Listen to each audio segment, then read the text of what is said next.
everyone, and welcome to the Realpolitech podcast, the podcast about Australia in a world of tech and tumult. I'm Sandy Plunkett. Hello, Joanne.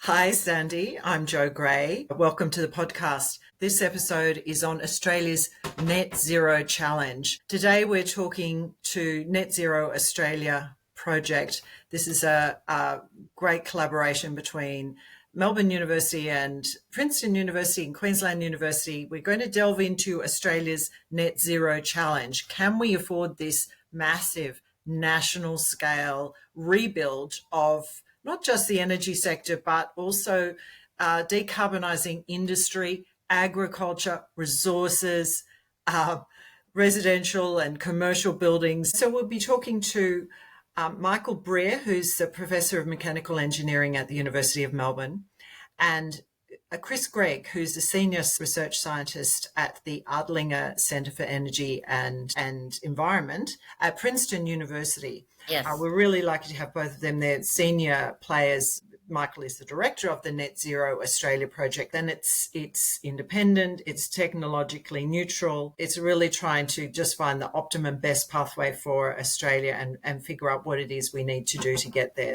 And the guests are, we will be being taken through their current report, which is being launched today, that is fairly sobering reading. It's not just the huge scale of the capital injection required to get to net zero 2050, but also how we're going to actually introduce clean energy exports to the economy for the world and for Australia. Yeah, there's a lot to talk about, and we've got a lot of plans from the government. There's a lot of announcements that came out about 2035 targets.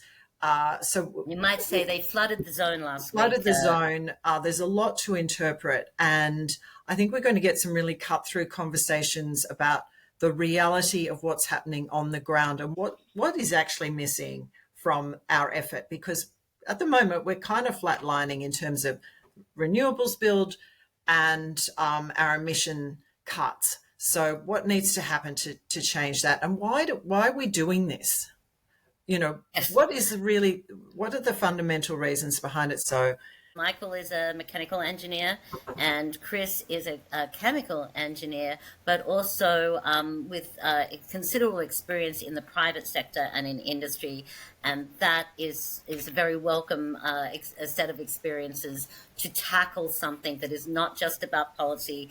It is absolutely about private investment and about industrial build and renewable export opportunities. So that combination should be a really interesting one to have a great conversation. So how about we just go get to it? Let's go. Welcome to the Realpolitech podcast. We're really excited today to be talking to the leaders of the Net Zero Australia project. And this is a partnership between Melbourne University, Princeton University and Queensland University that was formed to do independent modelling on net zero pathways. And they've just released a topical report number 1, which updates their massive project that they did in 2023. Luckily, we have access to the leaders of that project, Professor Michael Brear, who's the director of the project, and he's a professor of mechanical engineering at University of Melbourne. Welcome, Michael. Michael. And Chris Greig, Senior Research Scientist at the Adlinger Centre for Energy and Environment at Princeton.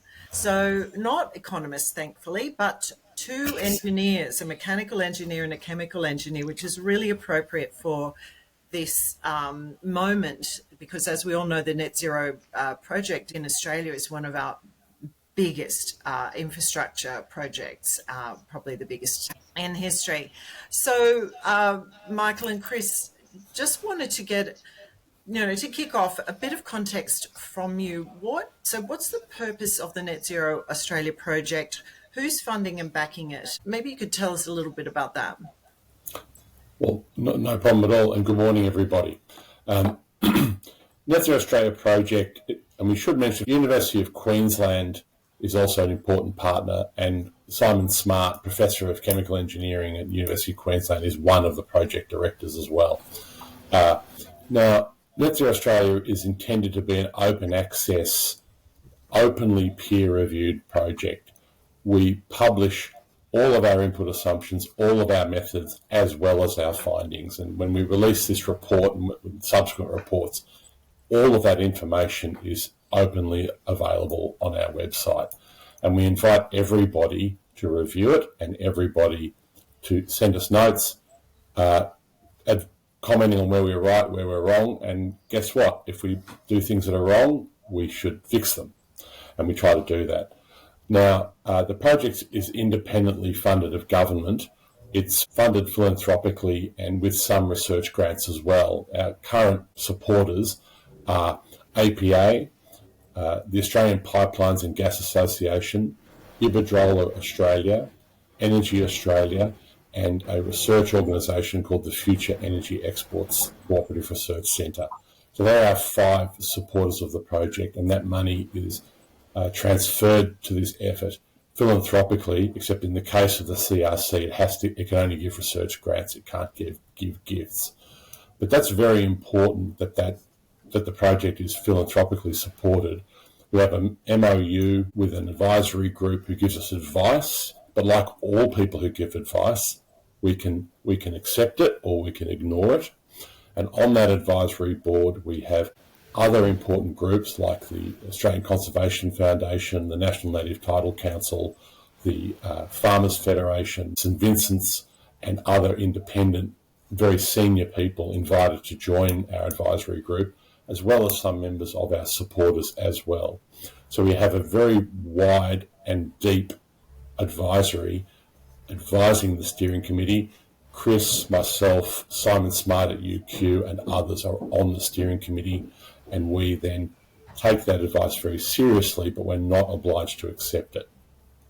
Can I ask you, was it a natural collaborative effort between the 3 universities? Was that an easy, natural thing, or did you go searching for specific expertise in the individuals? Maybe I should pop in here, and good morning, everyone, or good afternoon, depending on where you are in the world. Hi, Chris. This project followed on from a project we did at Princeton called the Net Zero America Study. And, you know, it really had quite a major impact. And it struck me that we should explore doing this elsewhere. Our philosophy has always been we don't want to lead these projects outside the US, but we want to help be a catalyst. And being an Australian originally, I knew Michael and I knew Simon at UQ, and so I think it turned out to be a really natural partnership. Yeah. And it has gone swimmingly well. I can't imagine a better partnership. So, yeah, we've had a frictionless, really, collaboration is the way I'd describe it. As an aside, Joe and I over the weekend were poring over the report, and I said to Joe, I wonder if this project was just a real labour of love, because honestly, I could sort of feel the pain of production and in that modelling. It really is, and it is a labour of love, and it's made even more of a labour of love when various Commonwealth state entities change their key inputs a month or so after the latest reports published. So then the love has to flow even more. But Right. It has been great, and we love doing it. Well, perhaps that brings us to, the report itself and what your findings are. We should put that in context as well, because we've had a massive week last week in terms of announcements from the federal government about 2035 targets, net zero pathway, the climate risk assessment, the climate mitigation report, and straight away, you're saying we are not on track. Australia's not on track. And your report found there's highly likely to be 3-year plus delays meeting the 2030 targets. And already we know from your report also the 2035 targets. So perhaps you could talk about the major factors causing this. Well, that's indeed the case. I think it'd be good to reframe the thinking behind the project, but also what that then means for targets in a slightly different way. The scale of this net zero task, and we're not making a comment at all on the climate science. That's a given. We accept that. We wouldn't be doing the project if we didn't accept the climate science. But the scale of the task is is very, very large. To get to net zero by 2050, we need to build an enormous number of things at an enormous scale. So, for example, in our own work, if we thought a straight line from today to 2050, for example, which is one of an infinite number of ways to get to 2050, by 2035, that would be a 50% abatement on 2005 levels, and we think that is going to be hard yakka. So we're talking about building multiples of assets, multiples of rates that we have previously achieved. And it's across the board. It's not just renewables and a bit of battery, or renewables and a bit of battery and a bit of gas. It's renewables, it's batteries, it's gas, it's transmission, it's CCS, it's land sector, it's electrification, it's many things. And I think it's worth saying the net zero by 2050 scenario we have is this linear one. The government's is more ambitious than that. It's just a fact of the way we've modelled it that we say the target would be hit later. The real scenario you want to look at is the current policy scenario. Yeah. And under that, we actually don't think you will achieve the 2035 target by 2050. Okay, so that's an important statement to make, and we will get deeper into your report. We've got some slides to share, but just to sort of headline that, or to put that in context, what we've had last week with this flood the zone, with the announcement of the 2035 targets, you've also had the National Climate Risk Report, you've also had Treasury reports, blah, blah, blah. But you've also got the rhetoric that's coming consistently from the federal government. Albanese says this is an ambitious, achievable and practical target, and you've got Treasurer Chalmers saying this is an enormous economic opportunity for Australia. You've got Australia's opposition leader Susan Lee calling it an economy wrecker, and you've got Greens and other climate activist groups saying it's not enough. Talk about a cohesive view of the universe. So can you speak? Can you speak to those clashing opinions at all, and where you fall into it in the context of the findings of your report? Well, I think I heard Minister Bowen last week say that more than... Oh, I forgot him. Yeah, that's right. More than 70% was impossible. Yeah. We agree with that. So whether or not we agree with 62% is achievable, well, of course, in principle it's achievable, but we think even that's going to be a real challenge. Now, hopefully we're wrong. We would take 62% if we could get it, but even a 50% abatement by 2035 will be really significant achievement. So I think focusing on whether it's 62 or 70 or 50 or 58 or whatever it is, that's reasonably important, but achieving substantial abatement in 2030 and then 2035 is really what we're trying to do, because we're trying to turn around this aircraft carrier of a problem, and that is an exceedingly difficult task. So could you speak to your finding, or the comment you made earlier, and that's a key finding. It's that beautiful chart that you show of on current policies, we are not going to meet. We're not going to get there. We're not even going to get there to the 20, as you said, those targets by 2050, the interim targets. So tell us about the current policies. What isn't there? What do we actually need in terms of policy in order to shift the dial? Well, the policy, there's a bunch of policies that we've had included. For example, the capacity investment scheme has a measurable benefit. The safeguard mechanism is the big one. The vehicle fuel economy standard is another. And there's a bunch of those. We think there's about 11 that really have a measurable benefit. Can you walk us through what they are? So because you said there are 100. There are 100 policies. So I can read them out. The big ones are sort of number one safeguard mechanism, Yeah. which is primarily for electricity generation and for industrial emitters. And that's followed by the capacity investment scheme, which is enabling build of renewables and storage.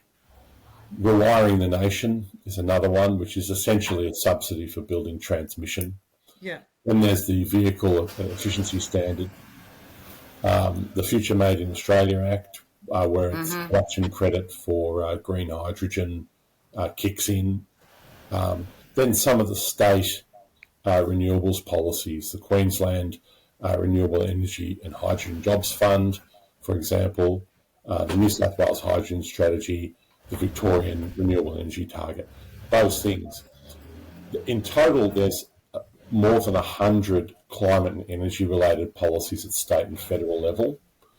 And when we look at them, we say, okay, just having something which says we want to get to this point at this stage in the future, that itself is not going to drive any investment. Targets are easy, right?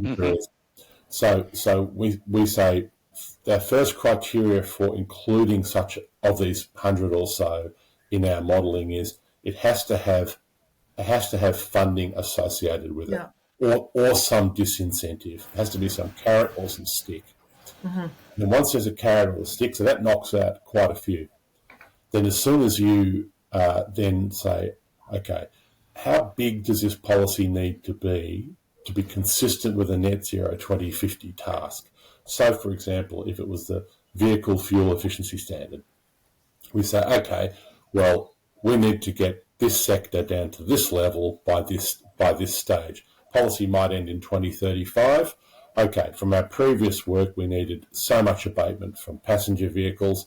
Does this get us to at least 10% of what we think's required, right? And then we go, okay, if it meets that criteria, there's a carrot or a stick, and it does at least 10% of the job, then we put you in the mix. So when you even that pretty generous conditions of entry means that more than 90% of state and federal policies just don't qualify. And we still therefore end up with significant abatement in the current policy scenario. But to Chris's point, we're not getting to net zero by 2050, even with projections of those policies, because they don't have, to be blunt, enough carrot and enough stick on them. They need more zeros. I think there's the market mechanisms that can help drive investment, but there's a whole bunch of other barriers like permitting times, like public acceptance, like supply chains, right, which are not really dealt with in these scenarios. And so the problem is just the astonishing speed at which we have to build this infrastructure. So if you look at solar, right, we have to, over the next 10 years, build at a speed per year that is 3 or 4 times what we have achieved to date. And wind, we could keep the same rate, right? Batteries we have to do similar to solar. We just haven't been able to get those sort of growth rates that are needed. And so it's going to need more than market mechanisms, right? It's going to need a real leaning in by government to sort of take control.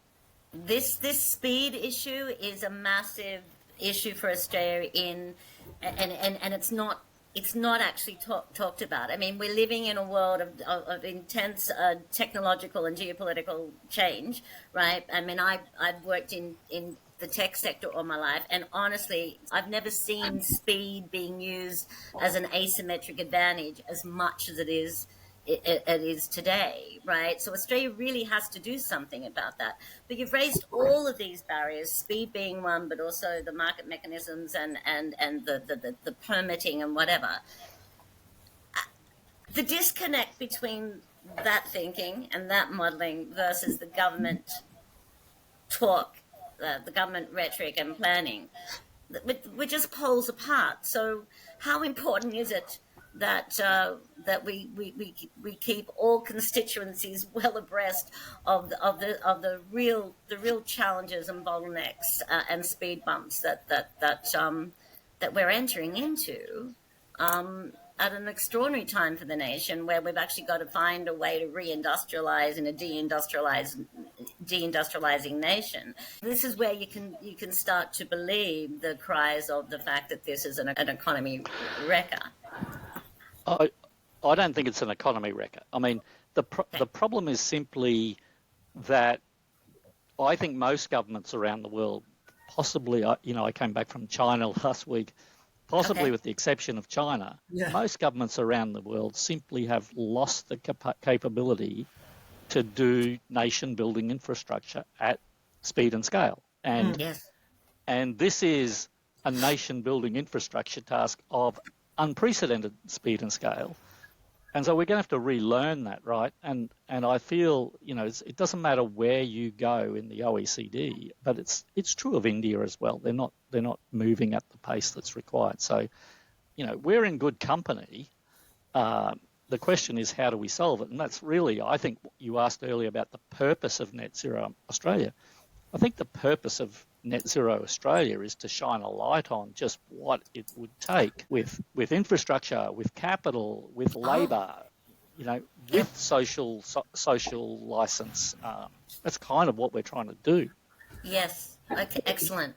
We're also speaking about the global environment, and before we get further into your report and the assumptions, I just want to ask about this changing global zeitgeist around net zero. I mean, of course, the Trump administration has exited stage left from the Paris Agreement, but it's not just the US, is it, that where there's wobbling? Less vocal cheering for the net zero mission globally. Canada sort of got lower targets than we do. The UK, it's a massive issue. You mentioned India.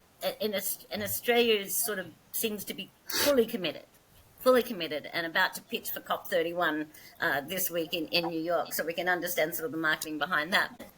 Where does Australia, how different is Australia's mission and commitment to net zero in that changed zeitgeist? How do you see that playing out, and how do you see that affecting the politics that we're about to get into in Australia in the next year or two? Thanks, Chris. It'll pass. Well, I think what you're seeing in other parts of the world, that's a whole level of complexity that certainly me at Melbourne University, working with other Australian companies and collaborators, I'm no expert in. I think where you're seeing energy costs going up a lot for households, that is a pretty good indicator that people are going to get pretty annoyed. And we haven't, the energy cost increases in Australia to date, in my view, haven't been a consequence of decarbonisation efforts.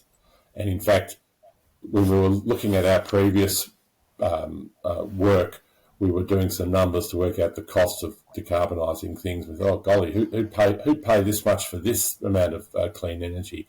And the war in Ukraine had started just at the time, and global natural gas prices had gone through the roof. And it said, turns out everyone is. So the very large cost increases, particularly the last couple of years, are due to geopolitical unrest and supply chains and other things coming out of COVID. They're not due to decarbonisation. Now, so we've got that to look forward to, is what you're saying. Well, hopefully as those things settle down, and fossil fuel prices have settled down, hopefully as those things settle down more, then those pressures will come off. And maybe in Australia we've been isolated a bit from that compared to, particularly in Europe, where it's been very difficult with fossil fuel prices. Now, our own report, this report we've released, is suggesting that households will not really see much change in total delivered energy costs. If you factor in typical levels of car ownership, there's lots of substitutions that happen. Your car might be more expensive than it is today, but it'll be cheaper to run.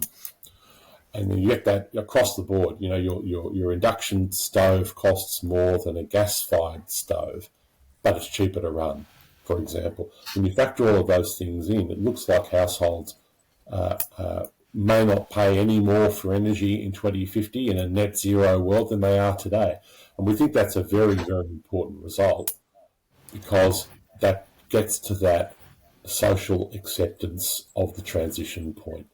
But it is very important. If we start tracking and costs start to really go north, then that's something that governments are going to have to look at very seriously. Of course they will. It gets down to just basic matters of social equity. But we are seeing industry costs go up a lot. Yes. And that's we can't back away from, because industry are responsible for more than half of the task we need to get to net zero.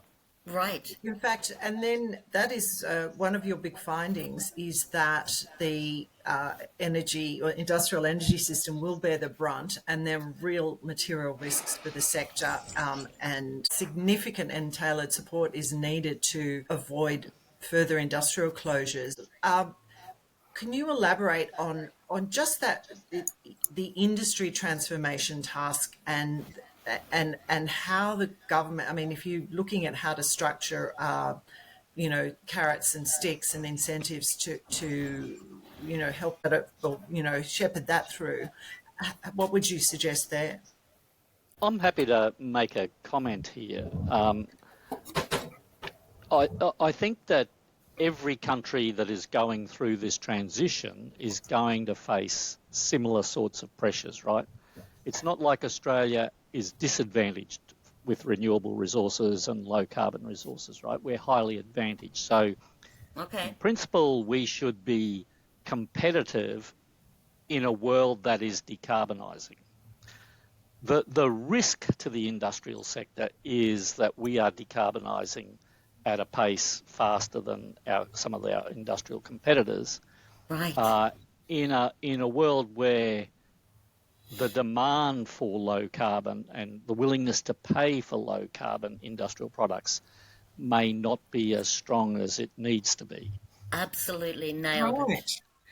That's big. That's kind of the reason we're doing, one of the major reasons we're doing this is because we think our whole export base is going to have to shift to low carbon. But if the demand isn't there, people aren't willing to pay premiums for that, or at least if, they don't really care to pay anything more. Why are we even doing this? Well, the ambition is right, okay? I mean, the climate challenge is the cost of not dealing with climate change is going to be more serious than any of us can imagine. So the ambition is right. The real question is the sort of coordination, not only within a country but across countries. Yes. And that's where this is challenging, right? On the one hand, I think you want to be a leader, but you've got to be careful about being too far out in front, because it isn't cost-free. There is a cost. It's a huge amount of capital, as we've said. It's a huge undertaking. So the challenge is to be ambitious, but to make sure that everybody else is sort of matching our ambition, and that's always been the dilemma with climate change. So, Chris, I agree. And by the way, we've just had Michael skip out for a little bit, but he will be back. So you're on, Chris. Is there a case, an argument to be made, that the targets are in fact not just muddying the waters, but they have the targets have made the world go a little bit crazy? I mean, I don't disagree with you. It's not just the climate challenge imperative. There's an innovation challenge there, and there's no doubt that that industry is electrifying. It's going that trend is all clear. So great. The thing is, though, can innovation happen without these targets? I hear from a lot of people in industry to say, if we just remove the targets, everybody can sort of really start their planning and get their numbers and get their tech together in some sort of more rational fashion. Do you have a view on that? Well, in the absence of a target, what are you trying to target for, to shoot for, right? Well, I don't know. Silicon Valley venture capitals doesn't need targets. Yeah, but I think Silicon Valley doesn't necessarily care about, decarbonising heavy industry, Yeah. Great. I think you'll find that they'll be leading in decarbonising data centers and such with nuclear stuff like that. So they're well Well, aware. we'll see. That's We'll, new. we'll That's see. new. Right now, we're building natural gas combined cycle plants faster than you can imagine. Right? Yeah. Look, I think there's not a particular problem with the target. The problem is a target without a rigorous execution plan. Right. And I think that's the missing piece, right?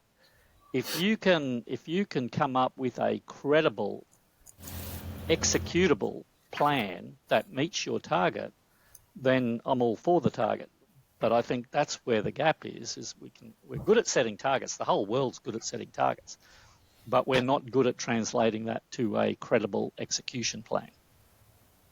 And further to your point about innovation, Sandy, historically, if we look at what were the periods of most rapid innovation historically, the Second World War would be a good example. Well, the target was pretty clear, and the government investment and the effort and the extraordinary innovation that resulted was a consequence of that. So I agree with Chris. The target's one thing, that you need a plan, and there needs to be, to our earlier discussion, a significant uplift in the support to achieve it. Right. Yeah. So I'm just speaking of war. There's quite a lot of talk of it, not just the regional wars that are happening, but the threat of the sort of the big WW3 one. You've also got Australia's in this situation where it's being pressured by the Trump administration to lift our defence spending to maybe 3.5%. My question there is, can we do both? Can we lift our defence spending and spend on the net zero investment and the capital outlays, or does something has to give? What is your perspective on what gets prioritised at the end of the day? I think this is a real issue. I think the problem we have is the world has spent a roughly fixed percentage of GDP on net new infrastructure year on year for the last few decades. That hasn't changed. And now we're in a position where we want to increase defence by 50% to 100%, depending on where you are. We want to increase energy infrastructure investment by at least double to 3 times, depending on what sort of economy you're in. Right. And we're facing an increase in resilience, making infrastructure more resilient, adaptation, where some estimates are that could be several percent of GDP. So we're in this situation where suddenly we've got to lift what we invest in net new infrastructure as a percentage of GDP across multiple sectors. And, that requires consistent, durable policy and coordination by governments, and it requires someone being willing to pay the cost, right? That's the question. I think that's a really important question. Yeah. And, especially when we know that, one of the suppliers of some of the cheap infrastructure is the potential, adversary for some of our other spending, and how do we sort of build those new supply chains? But getting back to your comment about needing for this net zero task, at least a rigorous executable plan. That's what the federal government should be doing, and we've got Future Made in Australia, we've got Net Zero Economy Agency, we've got the National Reconstruction Fund, and we've got 100 policies, some of which are state. But we don't have the sort of systemic, rigor to create what you have said, which is an executable plan. Is that even possible when we're also trying to get the private sector to essentially fund the bulk of this? So what should the government be doing in terms of that plan? Well, to give the government some credit, Joe, they did release, along with the target last week, the 6 sector plans. Mm-hmm. That's the first time those reports have been released. Yeah. Now, I don't want to put words in anyone's mouth, but presumably those plans are going to be refined and updated. Well, I would say carefully and Quite detail right. and money behind them. I thought they were fairly light on. Well, I think we'd agree with that, and especially given the early discussion. But are we capable as a Western liberalised nation in having a much more command and control approach to our energy infrastructure? Well, Ah. that's where we're talking, I think, and Mm-hmm. I think the answer is I hope so, but we'll see whether the politics can land that, because that's the kind of thing that we'll need to do, I think. What do you are you Well, talking about? to Chris's point, a credible plan. Now, I mean, we're not talking about 5-year plan and all of those things. Although the Chinese ability to build everything and both heavy infrastructure and the manufacturing just continues to astound me and us all.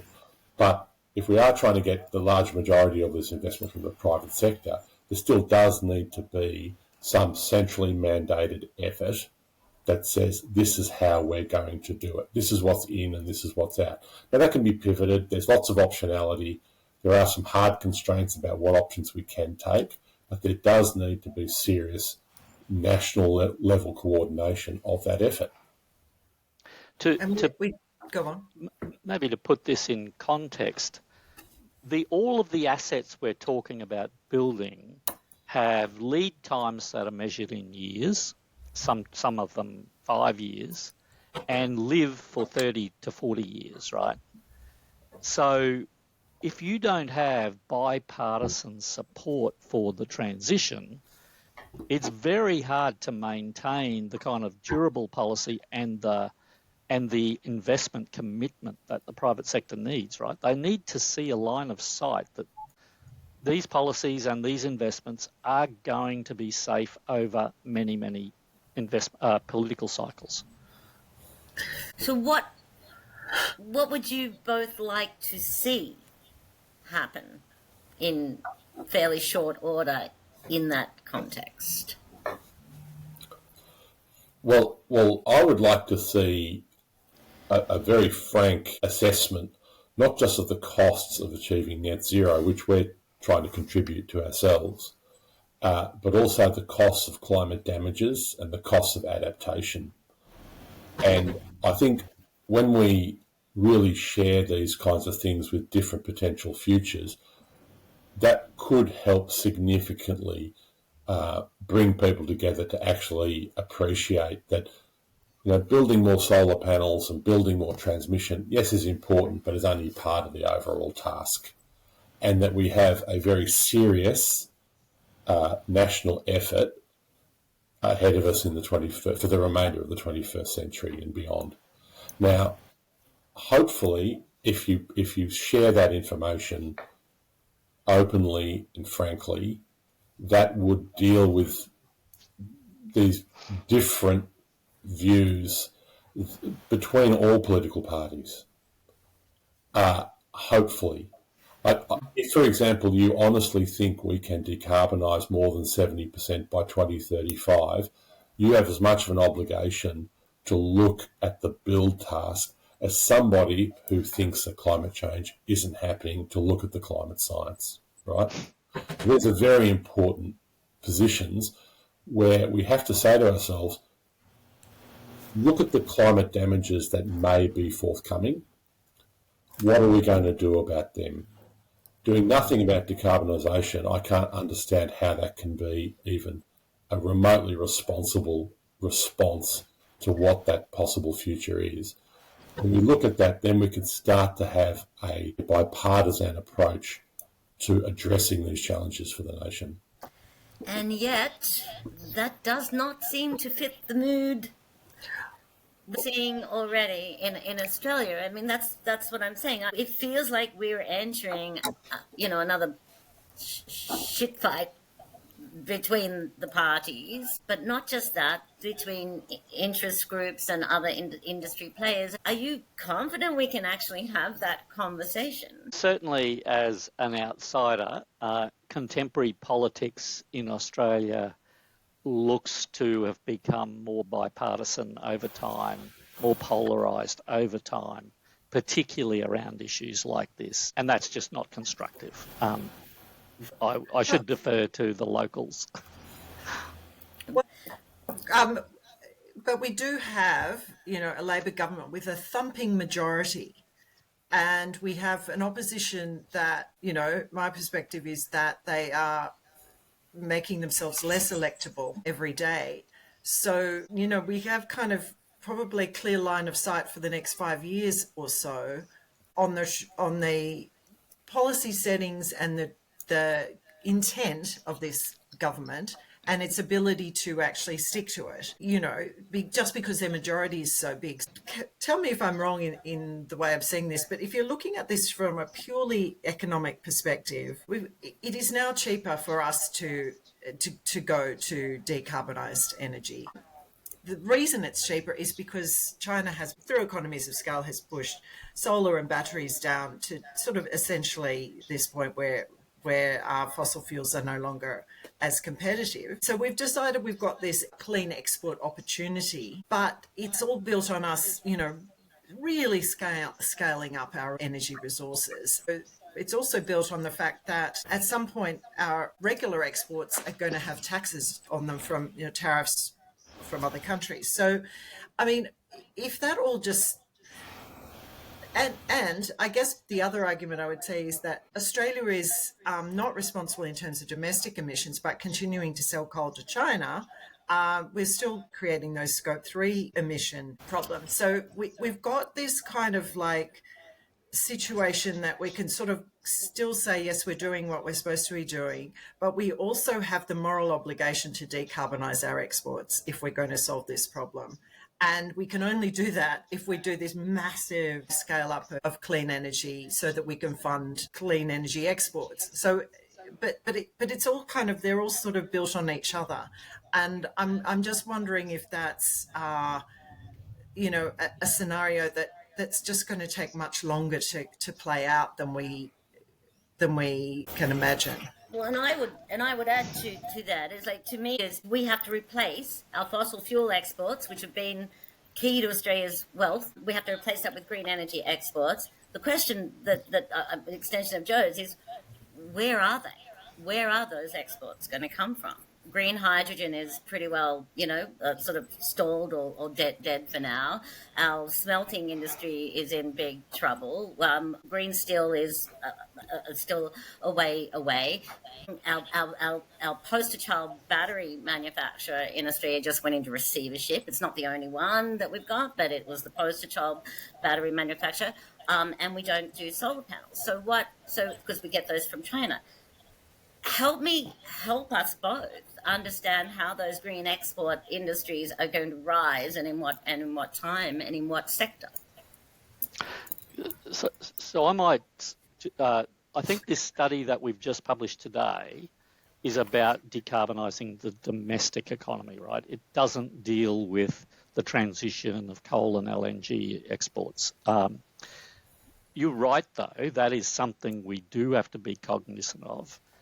And that really has to happen at a pace that is commensurate with our trading partners phasing out of LNG and coal inputs, right? And so to some degree, that transition is less within our ability to predict. If we take the targets set by other countries at face values, China by 2060, India by 2070, and Japan, Korea by 2050, then as we did in the Stage 1 report, it might be reasonable to say the transition, the phase down of our coal and LNG exports might be expected to follow a path to 2060 or thereabouts, if their targets actually prove to be credible. So, yes, we have to do something, and we've got about 40 years to do that.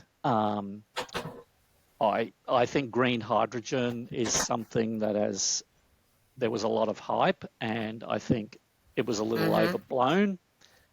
Some of us thought that from the very beginning. Yes. The cost estimates were just fanciful, right? Some of the early cost estimates.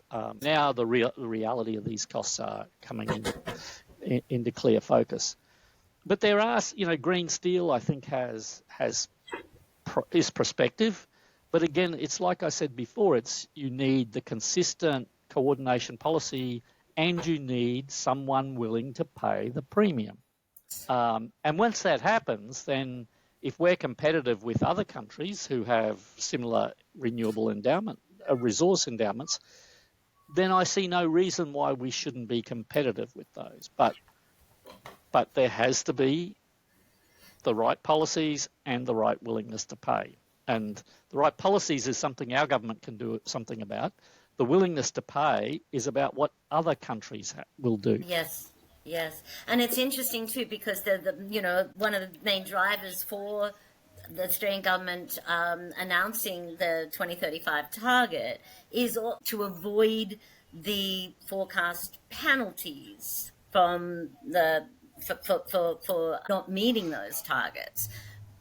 But what I'm hearing from you, Chris, is that we should be way more concerned, perhaps, about the green premium, the so-called green premium that we can charge for emerging new export industries. Who will pay that premium? Well, I guess it just remains to be seen, right? People thought Japan, Europe was going to be willing to pay the cost of green hydrogen. Well, that's less clear.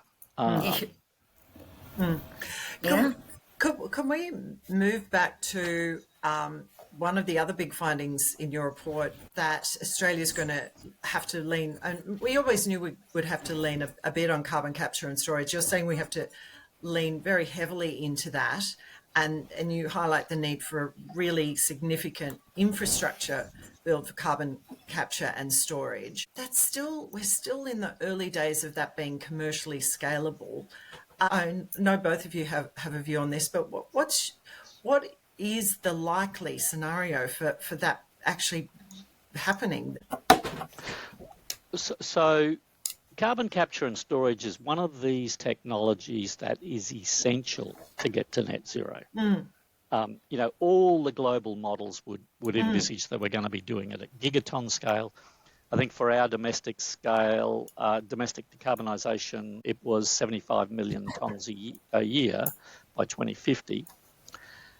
That is ambitious for Australia, but it's a huge scale up. I think the ultimate goal is deliverable. It's whether we can scale it up by 2050. I mean, we have some leading projects. I mean, what Woodside has done and what Santos has done is these are projects that show it's doable, right? It's difficult, right? And I'd say both Santos and Woodside would say these have been challenging projects to get going, but they've got them going. They deployed capital, their own capital. So I think it gives the technology credibility, and I have no doubt that it can play a role. If you think about the typical cost of decarbonisation with CCS, depending on the sector, obviously what Santos and Woodside are doing is one of the easier opportunities. Some of the other opportunities are probably going to be north of $100, towards $150 per tonne. But that's reasonable, right? I mean, if we think we're going to decarbonise without getting to $150 per tonne of carbon, we're kidding ourselves. So I'm a bit more bullish about what CCS could do. And it's not the same level of capital that's needed for wind and solar and batteries and transmission. It's a much smaller capital formation challenge. So, we just need to dig in and get on with it. And as I keep saying, it needs the level of policy and coordination support, and it needs someone willing to pay for the decarbonised products. And to Chris's point, there's a bit of a popular narrative that you don't need CCS to get to net zero. And usually people who take that position assume that the land sector we're going to have a lot of carbon drawdown into land sector, lots of afforestation of marginal land and so on. Now, we think, of course, technological innovation across the board could mean we have more of this and less of that. That's fine. But the scale of this challenge means we think you need to go very aggressively after land sector decarbonisation, both cattle and sheep, but also the actual land itself, afforesting and growing biomass for permanent sequestration.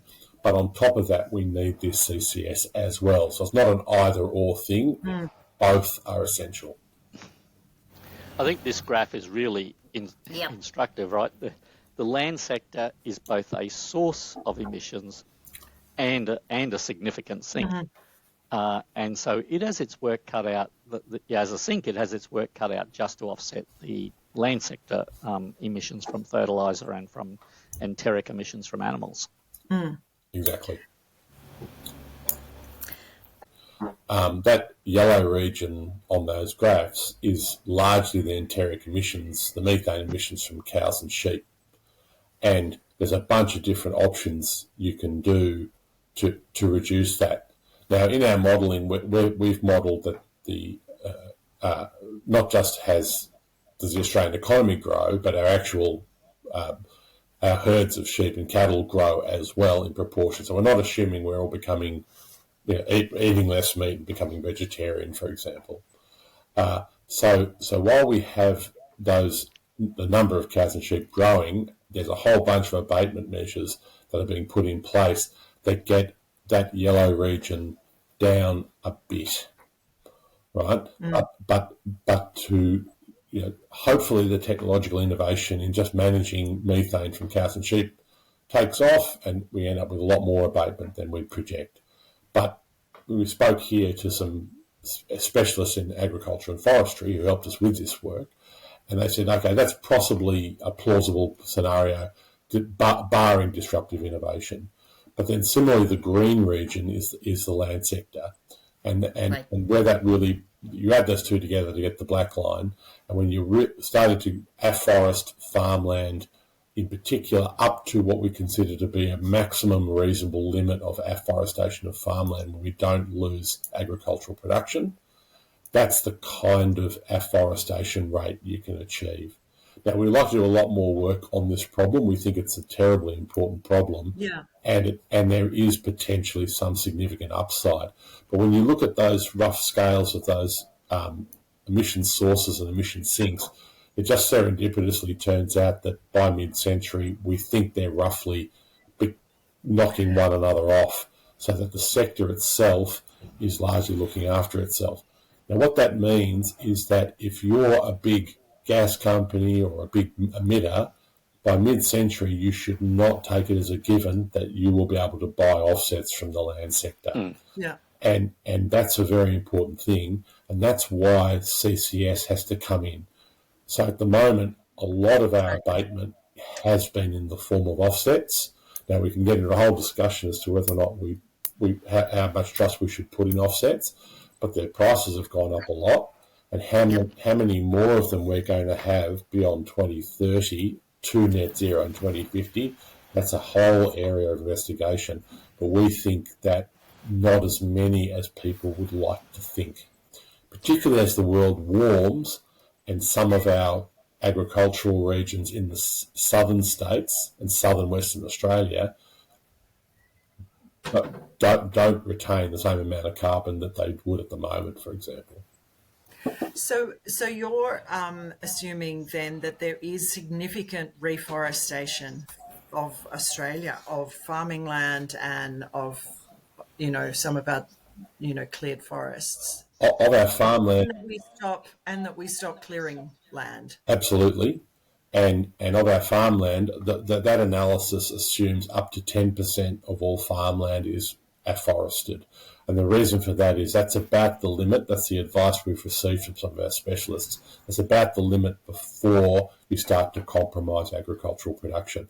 So if I took 10% from your fields, with other methods, actually some improved windbreaks, but just better farming practices, you can probably handle that and not lose too much production. But do you think the policies are in place for that now? No. Because I can't see them, no. No. No, and I think that's a whole area of its own, and a very important area. And to give the Commonwealth credit, I think they know that. Well, Okay, that's something. That's a start. So, what is it ideally? What is the reaction that you would like to see the report? What is the conversation or the action that you would like to see that you hope the report generates as we're going into this next phase? Well, to Chris's earlier points, first, our finding that households aren't necessarily facing this energy cost impact as we decarbonise, we think is a very important finding, because that hits all of our hip pockets directly. Right. So I would hope that finding itself can allow us to have a more sober discussion of what the net zero and the decarbonisation challenge is about. Then second is, let's look at where we do think the costs are going to be significant. And to Chris's point earlier, industrial costs are where most of the action is. This is really important because it's more than half of our emissions to be abated come from the industry sector. Mm-hmm. So they cop it the worst economically, and yet we need them the most to abate. Now, the easiest way for them to abate is to shut down, right? And that we can continue on what's been happening to Australian industry for the last 20 or 30 years, right? Mm. We don't want to see that to happen, and I think all Australians would say the same thing. So how can we think about that and action that at the rate and the scale that this report and our earlier reports suggest is needed? That then leads to that plan, the key plan with enough zeros in it to actually drive the decarbonisation broadly at the rate that we think it's required. Do you have... Sorry, have you finished? No, thank you, yes. Michael, do you have a dollar figure that you think the government is going to have to stump up to push this all over the line? Well, the report says that the cost of net zero by mid-century compared to doing nothing is about 300 billion more. So there is a net cost to achieving net zero. Now, in terms of annual energy bills, that's about a 10% increase, 12% increase in our average energy bill across the nation, right? But it's not primarily at homes with one or two cars. That's not where the problem is. There'll be some capital, there'll be some really significant financing issues there that we need to be across. But it's this industrial task, and thrown in with that is agriculture and manufacturing. Mm-hmm. That's where we think the task is primarily, and that's is a very large undertaking by government, but we think most of this money should come from the private sector, and stable policy that gives people confidence to invest means that money should be able to come from the private sector, not primarily from government coffers. But go on, Chris. I just the other way to frame it is, we need to mobilise an additional $800 billion in capital investment. So, I'm sorry to interrupt, because the other side was 1.6 trillion to be unlocked. So what am I? Yeah, but so 0.8 trillion is business as usual. So that's going to happen anyway. So it's an additional $0.8 trillion. Okay, now, got it. The private sector can do a lot of that. The government's role is really paving the way, doing the enablement, getting rid of the barriers, and things like backstopping demand or loan guarantees or those kind of things where, for sure, it's a liability of the government, it's a cost to the government, but it's a facilitator of mobilising this capital. So yeah, it is a lot more zero. It's certainly more zeros than what's currently on the table. If your objective is to deliver a net zero by 2050 outcome. I think Albanese or Chris Bowen say the other day that they've invested 75 billion. That doesn't sound right either. But how much money federal government spending is needed to catalyse the rest, do you think? It's got to be a proportion. It would be a proportion, and it can come in many forms. For example, if government funds things like shared infrastructure networks, whether that be for CO2 or hydrogen or transmission, that can be a way to crowd in more rapid investment in renewables, for example, or CCS. If my headline goal would be the recognition of the scale and speed of this task, and then putting together the capable team to develop an execution plan, and that probably is. And I know people in this government, in the administration who know what we're talking about. Okay. And it's probably a collaboration with the government and private sector to sort of really get a clear-eyed view about what's ahead of us, what it will take, and map it out, and then decide whether or not we're up for that, right? Okay. Go beyond setting the goal and put together a really detailed, robust plan. Without giving away names and numbers of that ideal action team plan, action team, what is the expertise and the skills of a team like that is really effective? Well, some of the people in the team have to have built stuff, right? Yeah, wouldn't that be nice? I mean, it's a pleasure talking to you guys that actually come like mechanical engineering and chemical engineering, but also experience in entrepreneurship and business as well. So that actually, those voices have been muted to date, I think. Yeah, I mean, I think economists, construction people, this is we just got to keep emphasising it's an unprecedented infrastructure and financing challenge, and you're going to have to put some really experienced people together to help develop this plan, and build it out in 5-year plans. Okay. That sounds like a plan of a plan. Well, it's a concept of a plan. It is. I'll add in, and this is one of the many joys of the collaboration, just the learning you get from working together. And as a mechanical engineer, and I understand the technical stuff more than the non-technical, of course, most recently our work looking at what different options we have that are effectively the same total cost and achieve the same environmental outcome. When you start seeing that, you start thinking, well, hang on, we can use that to now start really trying to quantify what are good metrics for when a project is responsible socially or not. Now, this is the kind of hard conversation a lot of people avoid. I wouldn't want wind turbines all over my farm if I was a farmer. No. I've got a holiday house down on the surf coast in Victoria, and I don't want wind turbines all along the surf coast in Victoria, right? Right. But so in high density. Now, when would we want these things? At what scale? In what proximity to different communities? That's the kind of thing that we need to have a frank discussion about. When you start to really look at the planning, you start to say, actually, we think we can deliver that, right? But it has to be done in a very inclusive, and it can't just be, whilst people who build things like engineers are essential, you do need to bring along the local communities and really understand and respect what are often quite legitimate concerns and sometimes less legitimate concerns, and look at, therefore, how we can incorporate that in the planning task.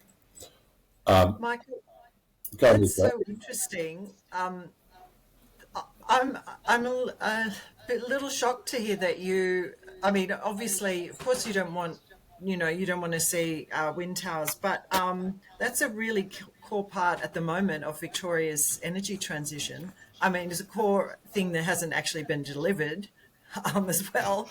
But like, people like you don't want those wind towers, and they were going to be the option if the transmission line, because there's so much land communities that don't want transmission lines. So offshore wind might become the option. So how do we resolve all of this? Well, but this is the key point. Now, please don't think for any minute I'm against having a wind turbine near me. That's not the point. That's not okay. But when you look at the scale of the activity, and this is in our report, if we don't have offshore wind in Victoria and we get to net zero, we need a vast amount of onshore wind along our coasts. Mm-hmm. Now, I don't think you need to be a sovereign citizen to look at that and say, I don't like it. Right? Now, so how do we have that discussion in a sensible way and then look at the options? Because there are options, Joe. Offshore wind, I think, is one of them. Push it over the horizon. It doubles the cost, right? Well, on an individual asset basis, yes, they're more expensive, but system level, the differences could be very, very small that drives our energy bills. I think Michael raises a really important point here around engaging communities, right? Mm-hmm. We need to engage communities and stakeholders writ large much earlier and much more authentically than we have traditionally done this. As a former industry person, I often say, in industry, we do enough not to be stopped. That is different than doing enough to build durable social license for the scale of activity that is envisaged here. And to some degree, these targets without the robust plan, part of that robust plan will be slow, authentic, deep engagement with stakeholders as part of building the trust. And who should be the engagers? Who should lead the engagement of these groups, of these communities? Developers, I'm government. Well, not politicians per se, but government has to be part of this, right? Government agencies, but also industry themselves, I think. Yes. Yep. Other independent voices like social scientists and demographers and so forth. It's community groups, NGOs. It's serious business, but it's very serious, and it's and going in too late and not as Chris said, doing the minimum is not the way to go about it. And that's what we've seen, isn't it, with some of the objections that have happened in the rural communities to transmission lines and what have you, that there hasn't been the proper engagement with communities. But governments also have a role to play, don't they, in kind of requiring that? Or for sure. Or is their involvement just going to slow things down? No, they have to be involved. I mean, they are the ultimate architect of this transition to be involved. Correct. Yep. But what you're saying and importantly, rightly, is of the many complexities in this transition engineering project, of the many things that could slow it down or derail it, that community engagement is a massive factor. Absolutely. Right. Okay. I have, I know we're getting towards the end of our discussion, but I have a quick question I want to ask about nuclear, because in the 2023 report, the one you did 2 years ago, you said that nuclear would have to come down, I think, in cost by 30%.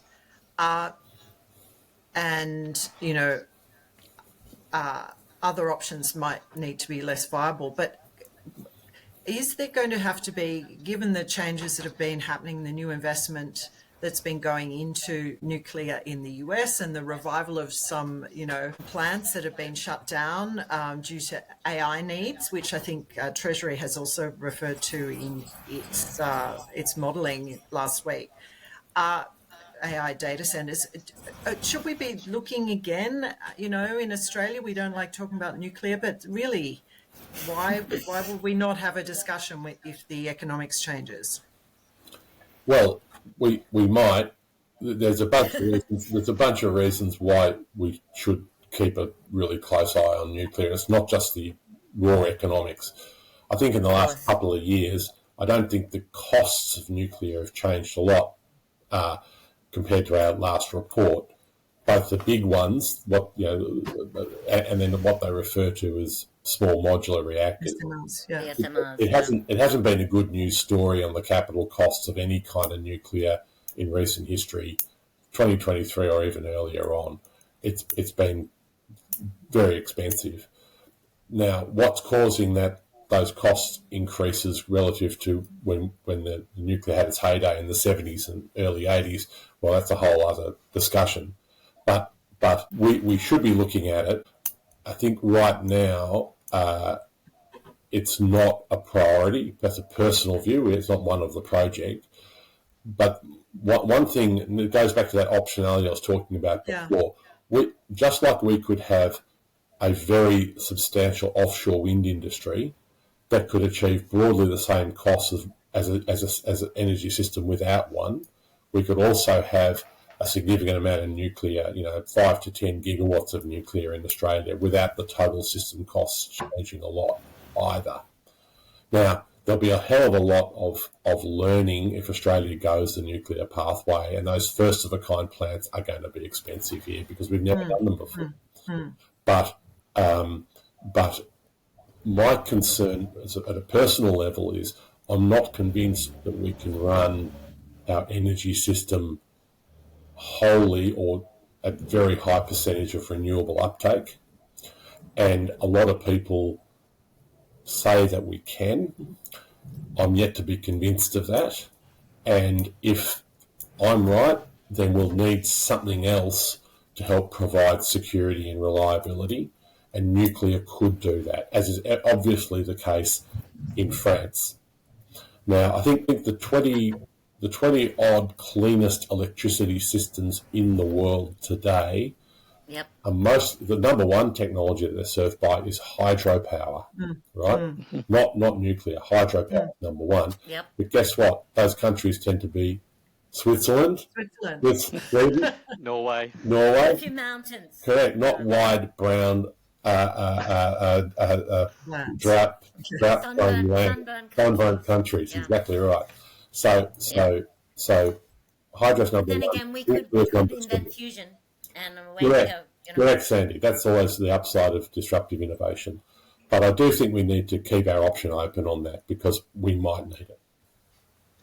Speaking of fusion, I know it's a muddy area. Sorry, Chris, but are you hearing, especially Chris at Princeton, are you hearing much about the fusion holy grail?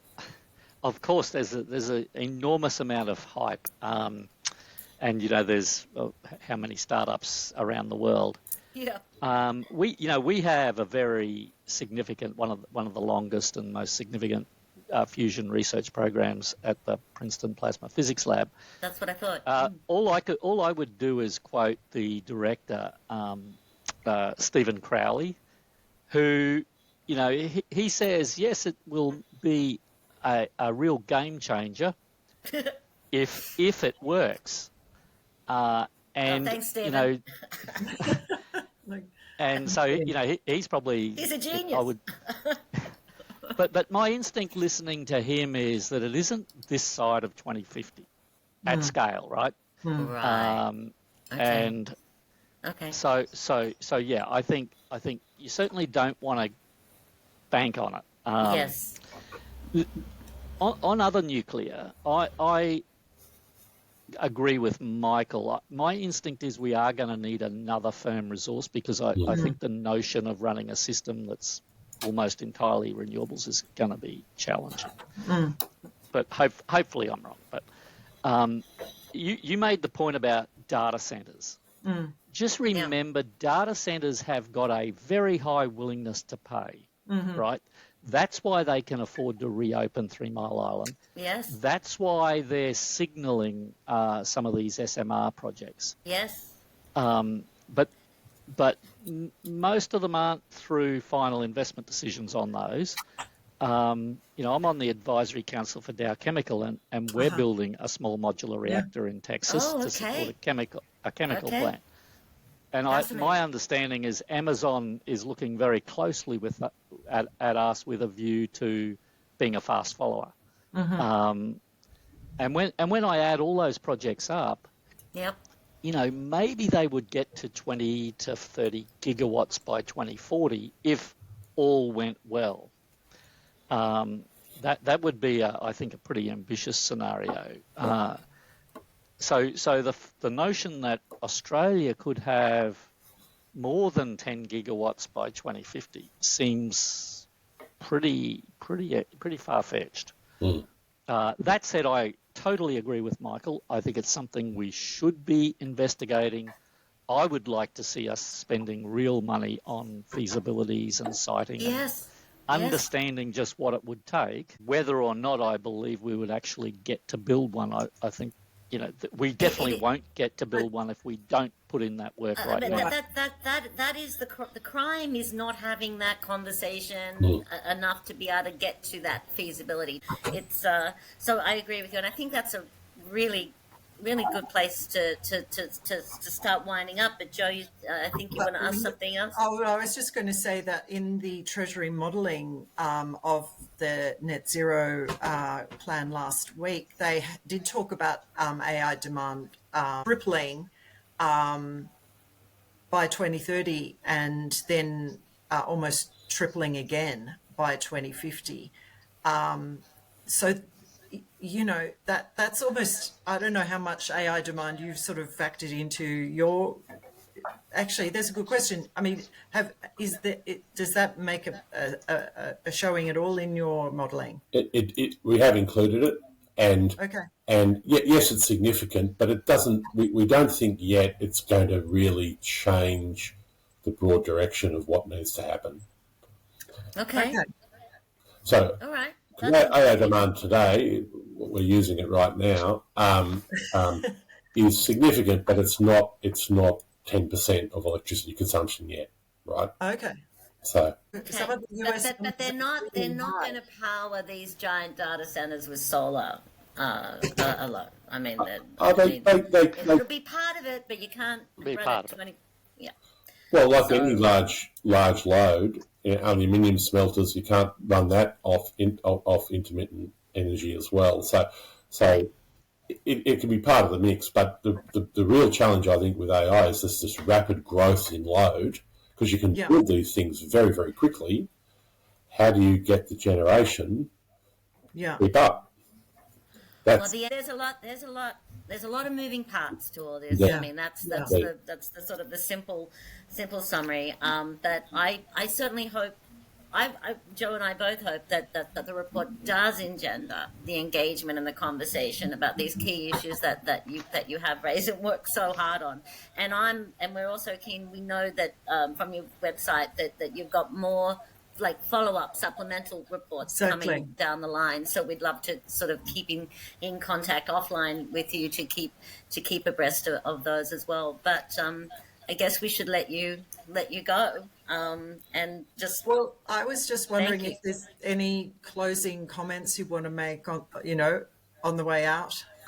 Thank you for the conversation. It's been fantastic. I think Sandy and I have both learned a lot from you, and getting your take on what you've come up with and all the work you've put in has been fantastic. But is there anything you'd like to close on, Chris and Michael? Oh, well, one of my closing comments is actually gratitude towards my colleagues at Princeton and Queensland, and also our supporters. It is a tremendous collaboration, and it's one that personally I love doing, and it's because of that collaborative spirit. But we do hope that the results of this work is fully and freely shared with everybody, and we do welcome comment from anybody We Right. respond to every single email we get and hopefully do so in a considered manner. So thank you. And a reminder to audiences to go to the website and you can check all your assumptions and all the modelling. It's all open and wanting to be scrutinised, right? I would just echo Michael's appreciation for our collaborators, but also our supporters. This is a significant investment, in time, which means a significant investment in money, and it wouldn't be happening without supporters putting their money on the table. So appreciate it. Yes. Actually, I was just noticing, Chris, that when we started, the sun was up in New York, and now it's down, and our days basically start well and truly down here. And my stomach's rumbling. Anyway, so onward and upward, guys. So thank you very, very much. Thank you both so much. Thank you, Fantastic. and nice to Bye-bye. nice to meet you nice both. to talk to you. Yeah, Nice to meet you. absolutely, Take care. absolutely. Bye. All the best. Bye bye.